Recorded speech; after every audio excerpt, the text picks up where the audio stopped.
관계 때문에 이제 힘들어하시는 분들이 굉장히 많아요. 굉장히. 저도 그렇고, 여러분 이제 교회에 이제 다 다니실 거잖아요. 안 다니시는 이제 분들도 계실 텐데, 대부분은 이제 교회를 다 다니시는 걸로 알아요, 제가. 근데 교회 안에서 관계도 사실 쉽지 않고요. 가장 어려운 거는 무너진 관계가 힘든 거는 사실 가족 간의 관계가 무너진 거를 세우는 게 정말 정말 힘듭니다. 가족 간의 관계가 다시 회복이 되려면 특별한 은혜가 정말 필요한 것 같아요. 근데 이제 오늘 말씀을 듣게 되시면은 뭐를 얻으실 수 있냐면, 이렇게 하면 관계가 회복이 되는구나 라는 거를 아시게 돼요. 그래서 한번 나눠볼게요. 여러분 힘들게 하는 이제 관계가 있으시죠? 누구나 다 힘들게 하는 관계가 있어요. 친구도 힘들고 직장 상사 가족 뭐 다 힘든데, 지금 이제 어느 정도 삶을 살아보신 분들이라면 모두 다 여기에 있는 이 힘듦을 다 경험을 해보셨을 거예요. 그죠? 모두 다. 그래서 요것들이 이렇게 힘든 관계가 이제 왜 생기느냐, 그리고 이걸 해결하려면 어떻게 해야 되느냐, 이런 거에 대해서 말씀을 한번 보도록 할게요.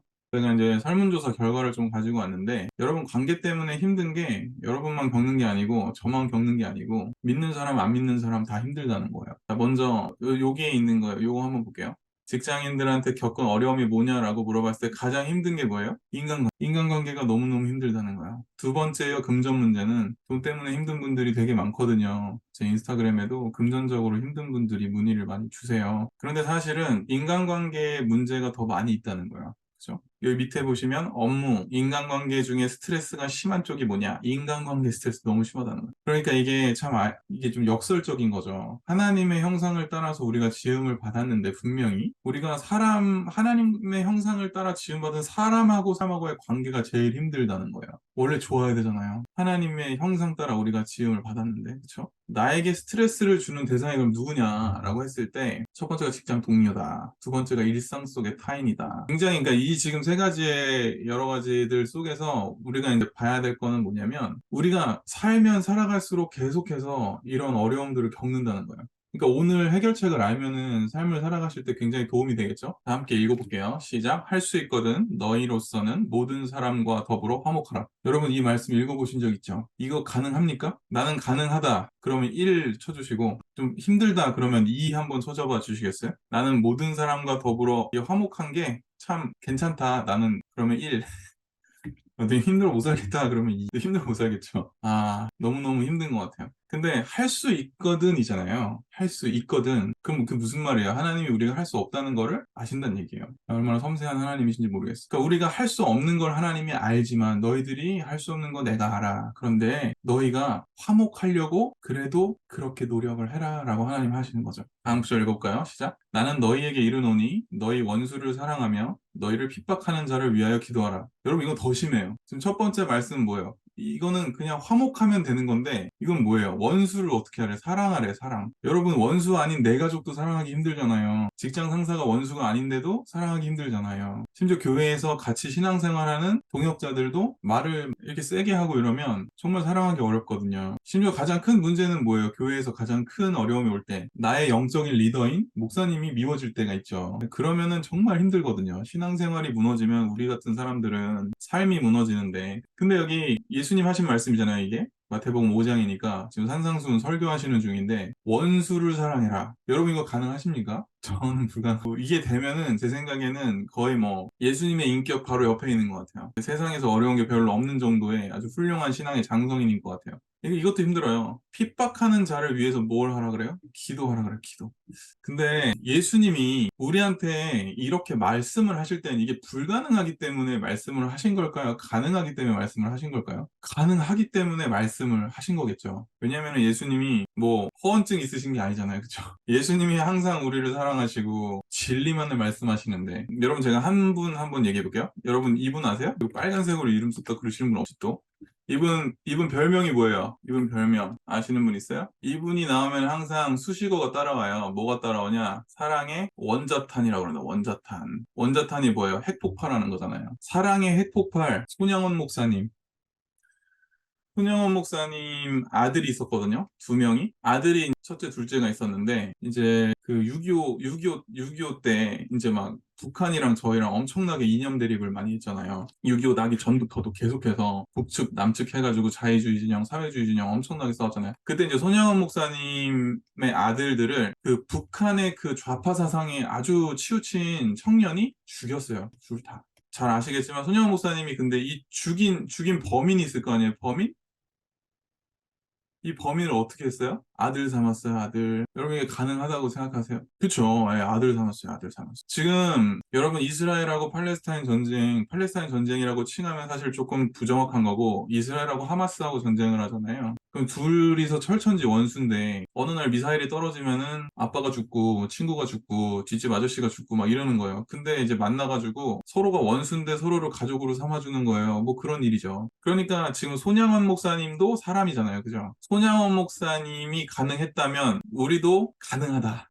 근데 불가능한 이유는 뭘까요? 왜 우리는 안 될까요? 손양원 목사님처럼. 제 생각에는 예수님을 더 닮지 못해서 그래요, 우리가. 우리에게 왜 원수가 생길까요? 왜 원수가 생길까요? 성경에 보면은 다른 구절도 있어요. 우리가 이렇게 있을 거 아니에요? 네, 내가 있는데 하나님이 계시잖아요? 하나님을 내가 기쁘시게 하면은 하나님은 우리한테 어떻게 해주신다고 돼 있냐? 원수라도 화목하게 해주신대요. 근데 우리에게 왜 원수가 생기는 걸까요, 그러면? 결국에는 우리가 예수님을 닮지 못했기 때문에 원수가 생기는 거라고 생각을 하고, 그리고 우리가 예수님을 닮았다고 해도 이 세상 자체가 이미 사탄이 지배하고 있는 세상 아닙니까? 아담과 하와가 타락했기 때문에 합법적으로 이 세상에 사탄이 들어왔잖아요. 에베소서 6장에 보면은 공중의 권세 잡은 자라고 돼 있잖아요. 그러니까 사탄이 우리의 관계를 깨트리는 거예요. 그러니까 여러분 지금 관계 중에 굉장히 힘든 분이 계시다면은 그 힘든 가운데는 뭐가 있냐? 반드시 악한 영이 있어요. 그럼 이제 우리가 그거를 해결할 수 있는 최고의 것은 뭐냐? 기도하는 게 기도. 지금 또 방법 알려드릴게요. 여러분 이 말씀이 누군가에게는 정말 엄청나게 오랜 기간 혹은 깊은 시간을 관계 속에서 고민한 분이 해결되는 말씀인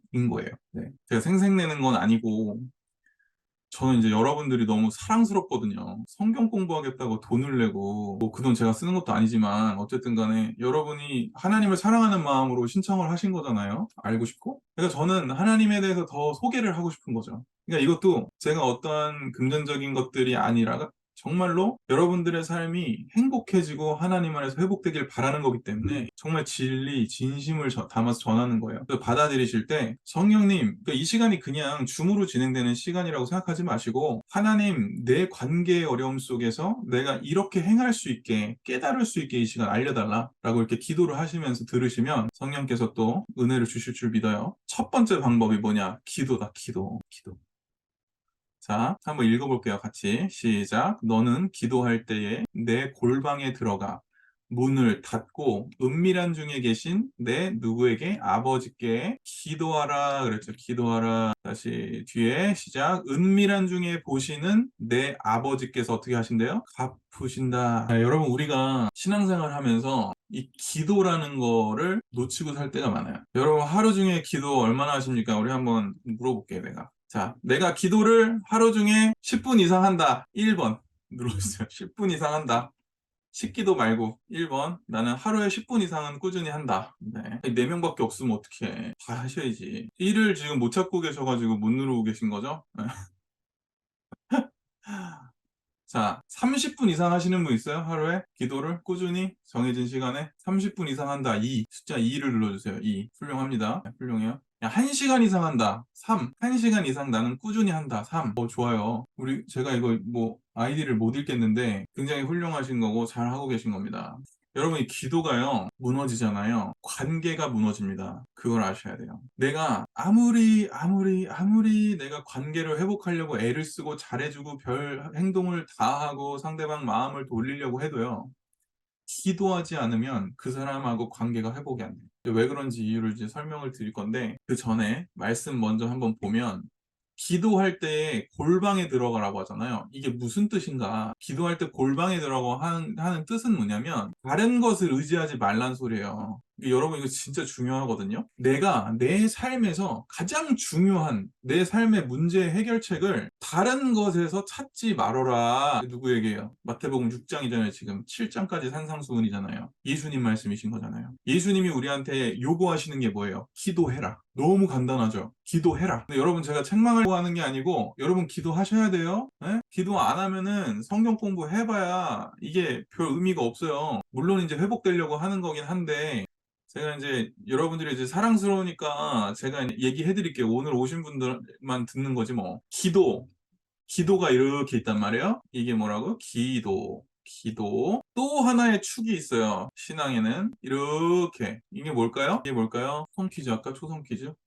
말씀? 딩동댕. 말씀. 맞았습니다. 이게 뭐냐면, 기차길 있죠, 기찻길. 기찻길에 보면, 기차가 가려면은 레일이 몇 개 필요해요? 2개 필요하죠. 기찻길에서 레일 하나가 없으면 기차가 가요, 못 가요? 절대 못 가요. 기차가 무슨 뭐 전 세계에서 제일 좋은 기차 들였다고 해봐요. 기찻길이 한 줄밖에 없어요. 이게 없는 거예요, 이게. 이게 놔질 수가 없죠. 한쪽 축이 없는데. 이게 없다고 해봐요. 기차가 갈 수 있어요, 없어요? 못 가죠. 여러분, 이제 신앙생활이 정말 단순해요, 단순. 기도와 말씀. 여러분들 제가 이제 보지는 못하지만 여러분들이 지금 말씀을 굉장히 잘 듣고 계실 거예요. 그쵸? 그래서 이제 계속해서 좋은 얘기를 해드릴게요. 원래 오늘 준비한 얘기가 아닌데 계속해서 다른 좋은 얘기가 생각이 나서 해드릴게요. 사도행전에 보면 초대교회가 나오지 않습니까? 일단 사도행전에 보면 초대교회가 나와요.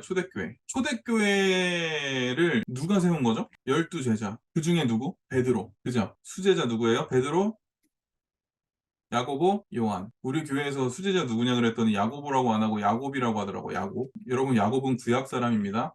무슨 말씀 드리려고 하냐면, 제가 지금 말씀과 기도라고 그랬잖아요. 말씀과 기도. 말씀, 기도. 이게 어떤 현상이 생겼냐면, 성령님이 임재를 하셔가지고 초대교회에 성령 강림을 하세요. 사도행전 2장에 보면 예수님이 승천하시기 전에 제자들에게 내가 다시 성령을 보내기까지 너희가 예루살렘에서 기도해라 그러셨거든요. 그래서 기도를 하잖아요. 기도하다가 마가의 다락방 이렇게 모여가지고 집에서, 다락방이 얼마나 큰지 한 120명이 모여갖고 기도를 하는데, 하나님이 정하신 때가 되니까 성령님이 임재를 하신 거예요. 강림을 하신 거예요. 이렇게 콱 강림을. 그래서 온 집이 진동을 하고 성령에 막 하니까 막 방언이 막 나오기 시작하고, 이 사도들 있죠. 사도들이라고 하잖아요. 12제자를 사도라고 한단 말이에요. 이 사도들이 성령의 충만한 능력과 은혜를 받아가지고 막 전도를 하기 시작하니까 막 불일 듯이 전도가 되고, 베드로가 한 번 설교했는데 몇 명이 회개했을까요? 3,000명. 여러분, 이게 엄청난 일인데, 누가 오늘날 목사님이 광화문 광장에 가가지고 아니면 혹은 싸이 콘서트 가가지고 갑자기 난입해가지고 5분 정도 설교를 했는데 그 중에 있는 3,000명이 회개한다고 생각해보세요. 엄청난 일이죠. 근데 어쨌든 무슨 얘기를 드리려고 하는 거냐면, 그렇게 교회가 커지니까 어떤 현상이 발생하냐. 이제 가난한 사람들, 이제 부자인 사람들 이렇게 막 있을 거 아니에요. 근데 성령이 충만하게 이 사람들이 은혜를 받아버리니까 부자가 땅을 팔아가지고 돈을 막 가져오는 거예요. 이렇게. 그 사도들 발 앞에 놓는 거예요. 그러면 가난한 사람한테 나눠주고, 이 사람은 부자가 아니라 그냥 평범한 사람이 되는 거죠. 그럼 이 사람도 가난한 게 아니라 다시 평범하게 되고 평준화가 되는 거예요. 그러니까 이게 돈을 엄청나게 갖고 오니까 그 교회 내에 가난한 사람이 없어져 버리는 거예요. 근데 문제가 여기서 발생을 하는데, 이 돈을 누가 나눠줬냐면 이 사도들이 나눠줬어요. 사도들이.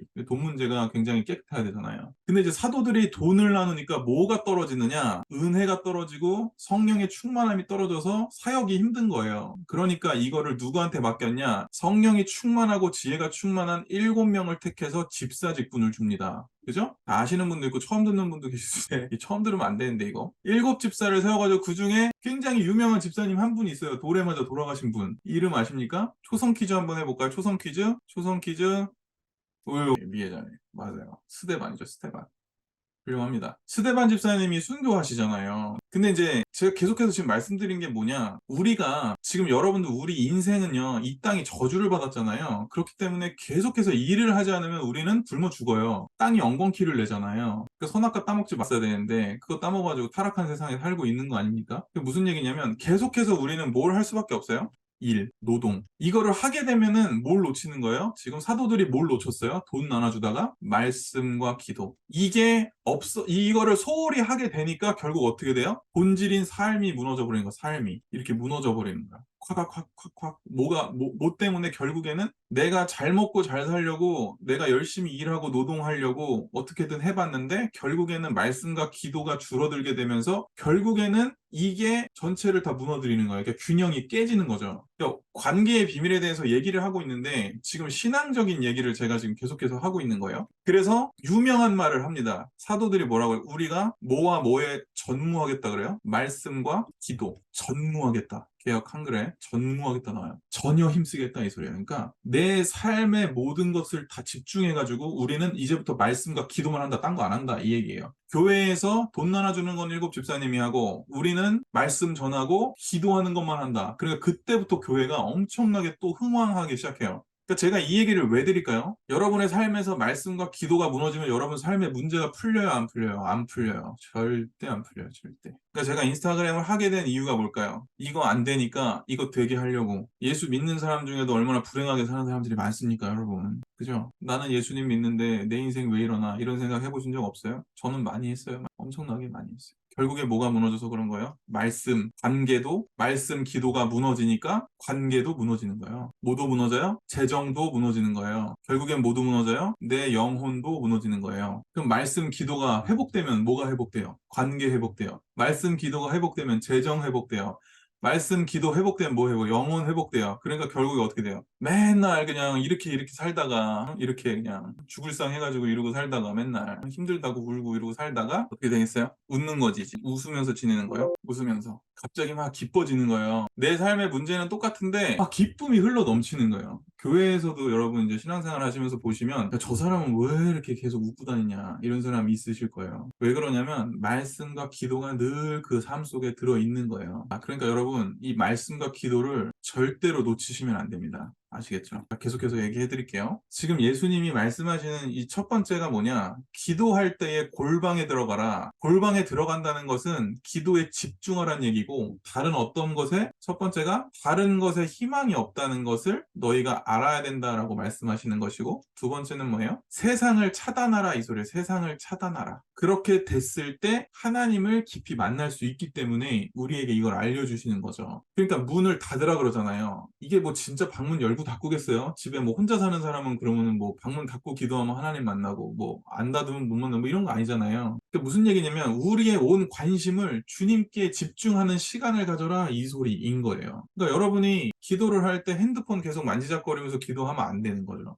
핸드폰을 끄던지 어디 다른 방에 갔다가 무음으로 해서 놓고 있든지 뭔가 하나님께 이제 집중을 하셔서 기도를 하셔야 돼요. 기도를 하게 되면은 이 기도는 엄청난 건데 이 기도의 본질은 뭐냐면 일단 하나님하고 얘기하는 거잖아요. 기도의 이 별칭이 있어요. 별칭. 기도의 별칭은 뭐냐? 영적인 호흡이다. 숨 쉬는 거예요. 숨 쉬는 거. 그러니까 이게 기도가 놓쳐지게 되면은 우리 영혼이 죽을락말락 지금 하루에 뭐 10분 이상 기도 못 하시는 분들은 영혼이 그러니까 숨을 쉬어요, 못 쉬어요? 못 쉬는 거예요. 여러분 숨을 못 쉬면은 답답해요, 안 답답해요? 엄청 답답하죠? 물고기는 물속에 들어가야 숨을 쉴 수 있죠. 인간은 물 밖에 있어야 숨을 쉴 수 있어요. 기독교인은 예수를 믿는 사람은 기도를 해야 숨을 쉴 수 있어요. 그게 삶의 문제로 나타나요. 우리가 기도를 못하면. 왜 그러냐? 기도를 안 하는 사람은 사탄이 그냥 건드려요. 이것도 이제 얘기가 깊어지는데 기도를 하게 되면은 우리 안에 성령으로 충만해집니다. 성령으로. 우리의 내면이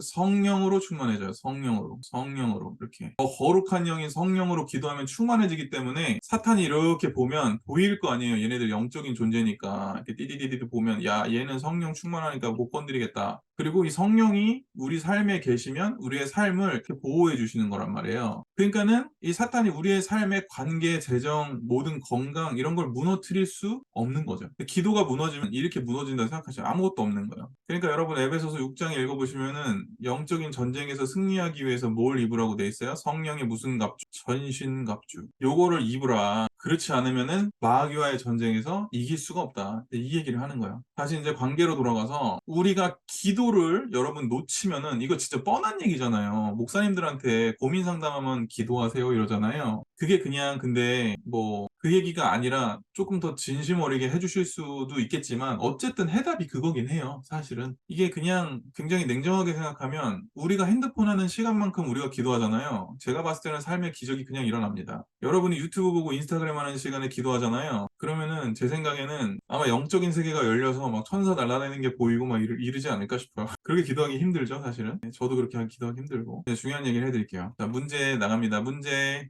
자, 여기 디아블로스 써 있죠? 이 디아블로스. 디아블로스가 뭘까요? 내일도 이렇게 묻고 질문하고 이럴 건데, 디아블로스가 뭘까요? 마귀. 마귀? 마귀.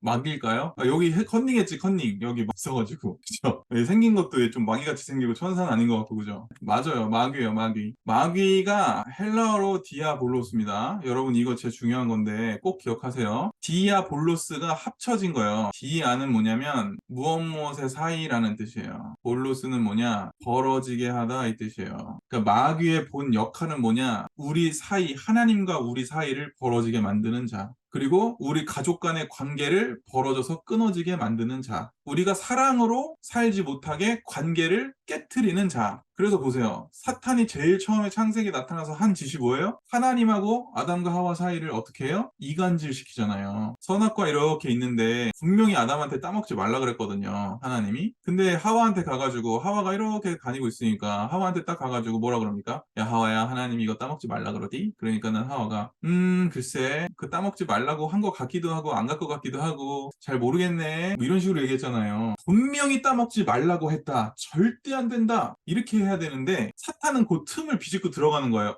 요것 봐라 하면서 그 뒤에 뭐라 그래요. 사실은 그거 따먹으면은 하나님처럼 된다 너네. 그래서 딱 보니까 보암직도 하고 먹음직도 하고 탐스럽기도 하고 그래갖고 홀랑 먹었죠. 결국은 그게 어떻게 된 거예요? 하나님과 우리 사이를 어떻게 했어요? 깨뜨렸죠. 그러니까 여러분의 지금 관계 속에서 깨뜨리고 있는 주범이 누구란 얘기죠? 얘란 얘기예요. 얘란 얘기. 여러분 마귀가 우리의 삶에 나타나서 무슨 뭐 저기 6시 내고 아니죠. 그 뭐죠? 여름에 하는 남양 특집 프로그램 뭐 전설의 고향 이런 것처럼 나타나가지고 무섭게 막 으아 막 내가 귀신이 이렇게 안 합니다. 이 사탄은 교묘하게 숨어 있어요. 그래서 이 사탄은 우리를 깨뜨려요. 관계를 깨뜨려. 그래서 여기 이제 뭐라고 돼 있어요? 읽어볼까요? 시작. 마귀를 대적하라. 그리하면 어떻게 한대요? 너희를 피하리. 하나님은 반대예요. 하나님은 하나가 되게 하세요. 하나가. 사탄은 뭐예요? 둘로 쪼개놔요. 자, 좌파, 우파 쪼개놓죠. 또 이슬람, 기독교, 유대교 다 쪼개놓죠. 사탄이 또 하는 게 뭐예요? 남자, 여자 서로 무슨 뭐 젠더 이슈 해가지고 찢어놓죠. 가정을 또 무슨 뭐 동성애 뭐 이래갖고 다 찢어놓죠. 사탄이 하는 일은 그냥 다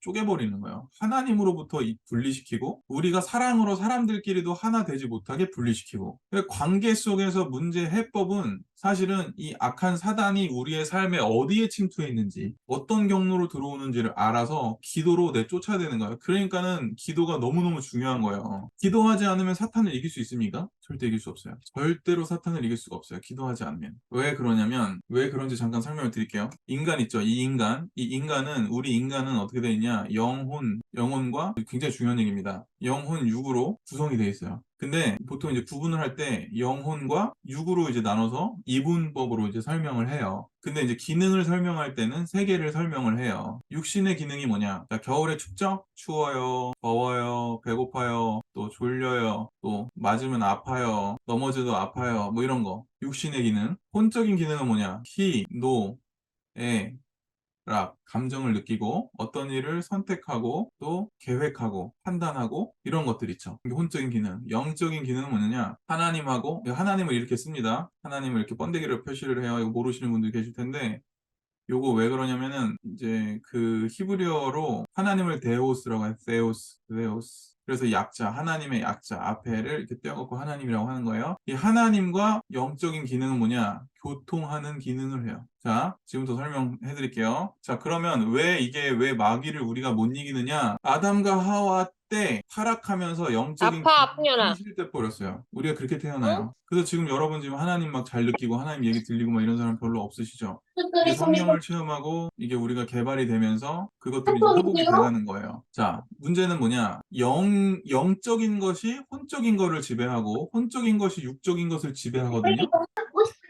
그래서 차원이 다른 거예요. 육신이 아무리 강력한 사람이 있어도 혼이 강한 사람을 이길 수가 없어요. 혼이 아무리 강해도 영적인 것을 이길 수가 없는 거예요. 근데 마귀는 뭘까요? 마귀는 영입니다, 영. 우리 인간이 하나님과 교통하는 영적 기능이 상실돼 버렸잖아요. 이게 없는 상태에서 혼과 육으로만 마귀를 대적한다? 있을 수가 없는 일이야. 그러니까 여러분, 우리가 영적인 기능이 상실된 사람은 마귀의 뭐예요? 밥이에요, 밥. 교회를 다녀서 영적인 기능이 회복되나요? 절대 아닙니다. 예수님을 내가 깊이 만나고 내가 성령님으로 완전히 새로운 사람이 돼야 돼요. 그래서 내 마음 중심에 예수님이 들어오셔야지 영적인 기능이 비로소 회복이 되는 거예요. 그러니까 우리가 왜 영적인 기능이 회복되면 어떻게 되냐? 영적인 세계의 창조주여 절대자가 누굽니까? 하나님이시죠. 사탄도 하나님 빛이에요. 이 사단을 이길 수 있는 건 예수 그리스도, 우리 주 하나님밖에 없는 거예요. 그렇기 때문에 자, 영의 기능이 어떻게 해야 회복될까요? 또 얘기해줘. 말씀과 기도. 제가 성경 특강을 왜 열었냐면 여러분 그 교회를 다니시는 분들도 말씀을 너무너무 모르세요. 너무너무 모르세요. 너무너무 모르고 이게 교회를 20년, 30년 다녔는데 너무 성경을 너무너무 모르는 거예요. 그러니까 말씀이 부재돼 버리면 기도도 잘 안 돼요. 결국 어떻게 되냐? 신앙생활을 한다고 하는데 제대로 삶이 신앙생활이 되지가 않는 거죠. 그래서 성경 특강을 연 거고 이것도 하나의 이제 방편으로 나오는 얘기인데 사실은 결국에는 하나로 귀결되는 얘기인 거죠. 자, 마귀를 대적해야 되려면은 어떻게 되느냐? 기도를 해야 된다. 마귀는 사이를 이간질시키는 자다. 그러니까 누가 나를 화나게 하고 관계가 깨트리게 만드는 그 통로를 여러분들이 잘 관찰을 하셨다가 아, 이것도 마귀가 찌르는구나. 이렇게 생각을 하시고 대적을 하셔야 돼요. 그러니까 조금 더 자세히 설명드리면 예를 들어서 남편이 있다 해봐요. 그리고 내가 있어요. 나. 여기 남자친구일 수도 있겠죠? 남친. 근데 무슨 얘기만 하면 내가 화가 나는 거예요. 막 확 불타올라. 뭐 예를 들어서 뭐 엄마 얘기를 한다. 야, 너는 진짜 어머니하고 진짜 똑같아. 어머니도 그렇게 계획성이 없는데 너도 계획성이 없냐? 뭐 예를 들어 이렇게 얘기했다 해봐요. 너무 화나죠. 사실 그 얘기 자체로. 근데 그렇게 화날 게 아닌데 이 얘기만 들으면은 마치 무슨 버튼이 돼가지고 내가 막 불타올라서 막 이 사람하고 막 이혼하고 싶어 버리는 거야. 근데 그걸 누가 아느냐? 사탄이 알아요. 여러분이 그렇게 되는 거를. 그러니까 계속 아픈 데를 또 찌르는 거예요. 또 찌르는 거예요. 사람이 이렇게 있으면, 사람이 좀 이상하네? 죄송합니다. 제가 그래도 미대 나왔는데.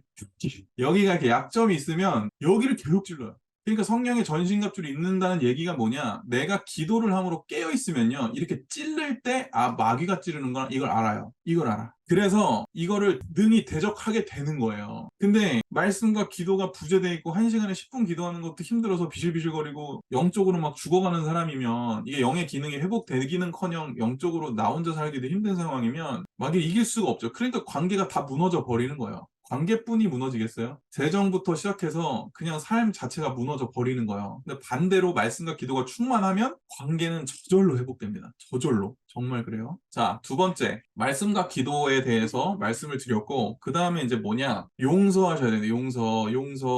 읽어볼게요. 시작. 너희가 사람의 잘못을 용서하면 너희 하늘 아버지께서도 너희 잘못을 용서하시려니와. 이 뒷구절 보죠? 너희가 사람의 잘못을 용서하지 아니하면 너희 하늘 아버지께서도 너희 잘못을 용서하지 않으신다. 여러분 이거 진짜 어마어마한 무시무시한 말씀이죠? 내가 어떠한 대상이 있을 때 용서하지 않잖아요. 그러면 절대로 성령님이 역사를 깊이 안 하세요. 이거 제가 말씀드리는 게 여러분 잘했다 잘못했다 우리가 잘했다 잘못했다 좀 요거 얘기하는 게 아니고 저는 여러분들이 주님 안에서 회복되고 행복하시기를 바래요. 근데 이 용서라는 것을 진짜 못해요. 저는 아버지가 이제 목사님이셨거든요. 목사님이시니까 뭐 얼마나 말씀을 많이 전하시고 막 뭐 목사님도 그냥 보통 목사님이 아니셨어요. 막 엄청 신령한 목사님이셨어요. 교회는 크지 않았지만 진짜 뭐 서울대 병원에서 다 포기한 사람들 막 살아나고 막 기도하면은 병이 낫고 막 귀신도 나가고 근데 말씀을 또 하루 종일 연구하셔가지고 보통 이제 기도만 많이 하면은 막 신비주의 쪽으로 빠지는데 저희 아버지는 그러지 않으셨거든요. 근데 이제 문제가 뭐냐? 저가 아버지하고 원수였어요. 원수.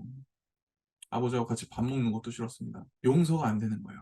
용서. 교회가 이제 어려움이 있었어요. IMF 때 교회 건물을 건축되는데 교회 이제 건축을 이제 하는 과정에서 IMF가 터지니까 어려워지잖아요. 그래서 이제 기도로 치고 나가야 되는데 그 당시 이제 제가 어렸을 때인데 교회가 이제 어려워졌어요. 건축도 뭐 저희 아버지가 하시려고 한 게 아니고 뭐 아무튼 사연이 있는데 그러면서 교회가 깨진 거예요. 깨졌어. 그러니까 깨졌다기보다 성도들이 떠난 거죠. 그러면서 이제 아버지가 실망을 하셔가지고 그때부터 이제 낙심의 시기 이제 말하자면 굉장히 힘든 시기를 겪으셨는데 그러면서부터 이제 가족들하고 관계가 별로 안 좋아지는 거예요. 왜냐면은 본인의 마음이 굉장히 팍팍하고 하나님이 날 버렸나 이런 생각에 사로잡혀 계시고 그렇게 강력하게 하나님의 사역을 했던 분인데, 나중에 뭐 기회가 되면 얘기를 해드릴게요. 진짜 엄청났어요. 근데 그럼 뭐예요? 마음이 병이 들어버리니까 삶이 병 들어버리는 거예요. 그러니까 이제 저가 이제 성장을 하면서 이제 아버지하고 얘기를 하면 이제 대화 자체가 안 되는 거죠. 그러니까 무슨 얘기를 하면은, 제가 에피소드 하나 기억이 나는 게 뭐냐면, 저희 집이 이렇게 잘 사는 집이 아니었거든요. 되게 가난하게 살았는데, 제가 이제 직장을 갖게 돼서 월급을 받아가지고 아버지를 좀 좋은 거를, 맛있는 걸 사드려야 되겠다. 그래가지고 뭘 먹었냐면 연포탕 먹으러 왔어요. 연포탕. 여러분, 연포탕 아시죠? 낙지 이거 비싸잖아요. 그 대짜 주문했나? 그런 것 같아요. 근데 5만 얼마 하더라고요. 5만 몇, 7, 8천 원. 이거 엄청 비싼 거 아니에요? 그 당시에 몇 년 전인가요? 벌써 한 10년 넘은 거, 훨씬 넘은 것 같아요. 그때 이제 월급 받아서 가뜩이나 없는 돈으로 쪼개가지고 아버지 좋은 거 드린다고 딱 했는데, 이 연포탕에 있는 낙지를 딱 끓였는데 이게 좀 질겼나 봐요. 근데 탁 패 뱉으시면 아예 안 먹어 이러시더라고요. 너무 상처를 받았죠, 제가. 아무튼 그럴 정도로 되게 관계가 안 좋았었어요. 그러니까 뭘 대화를 하면 대화가 안 되는 거예요. 아마 이 중에도 정말 가까운 분하고 대화가 안 되는 분들 계실 수 있어요. 근데 이제 언제 아버지하고 화해가 됐냐면, 아버지하고 화해가 된 게, 그러니까 그렇게 오랜 세월을 살았거든요. 근데 저는 결혼을 했고 이제 아이들도 있는데, 결혼을 해도 아내도 불편해하는 거예요. 왜냐면은 시아버지가 목사님인데 맨날 교회 가잖아요. 그 가운데에서 엄청 힘든 시절을 보냈죠. 근데 어느 날 제가 이제 퇴근을 하고 있었는데, 지하철 타고 가고 있었는데 전화가 와요. 전화가 와가지고 지금 어디 어디 병원이래. 어디 어디 병원, 응급실이래. 응급실. 누구누구 아드님 되시죠? 빨리 병원에 오세요. 아버님이 지금 쓰러지셨습니다. 전 뭐 보이스피싱인 줄 알았어요. 근데 전화번호 검색해보니까 진짜 그 병원이 맞는 거예요. 그래가지고 너무너무 당황해가지고 뛰어갔어요. 근데 이제 아버지가 급성 식도 파열로 식도가 파열됐어요. 그래가지고 급하게 수술을 해야 되는 상황인데, 응급실로 실려간 병원에서 의사가 오진을 내려가지고 중환자실에서 한 8시간을 있었던 거예요. 그동안 식도가 파열되면 어떻게 됐겠어요? 이 가슴 폐부가 다 썩었겠죠. 그래서 순천향대 병원에 가서 긴급 수술을 했는데, 수술실에서 수술을 하고 중환자실에 계신데 못 깨어나시니까 제가 이제 생각이, 내가 아빠를 죽였다 이런 생각 들 거 아닙니까? 하나님 제발 깨어나게 해주세요. 막 기도 엄청 했죠. 사실 그러다가 이제 주의종으로 부름 받은 건데, 그러고 났는데 아버지가 다행히 깨어나셨어요. 깨어나셔가지고 중환자실에 처음 수술하고 깨어나신 상태에서 인공호흡기를 끼고 계셨거든요. 이렇게 누워 계셨는데 인공호흡기 이렇게 연결돼서 이렇게 호수 끼고 있잖아요. 그러니까 말을 못하죠. 피골이 상접해 계시고 눈을 딱 떴는데 저를 보시는데 눈이 얘기를 하는 거예요. 눈이, 아들아 미안해, 아빠가 잘못했어. 그 눈물을 쫙 흘리시는 거예요. 저도 안고 울었죠. 아니야 아빠, 내가 미안해, 잘못했어. 그러고 나서 일반별로 옮기시고 나서 2달 있다가 재수술했는데 못 깨어나시고 돌아가셨어요. 아무튼 그 사이에 저는 하나님이 신학하라고 부르셨고, 그때 화해를 했거든요. 그때 화해 못했으면 어떻게 됐겠습니까? 제가 지금 사역 제대로 할 수 있을까요? 제가 이 용서에 대해서 설교를 할 수 있을까요? 평생? 못하겠죠. 여러분, 용서할 수 있는 대상이 살아있을 때 용서하시기 바랍니다. 네. 이게 왜 용서가 돼야 되냐면, 여기 보세요. 사람의 잘못을 용서하면이잖아요.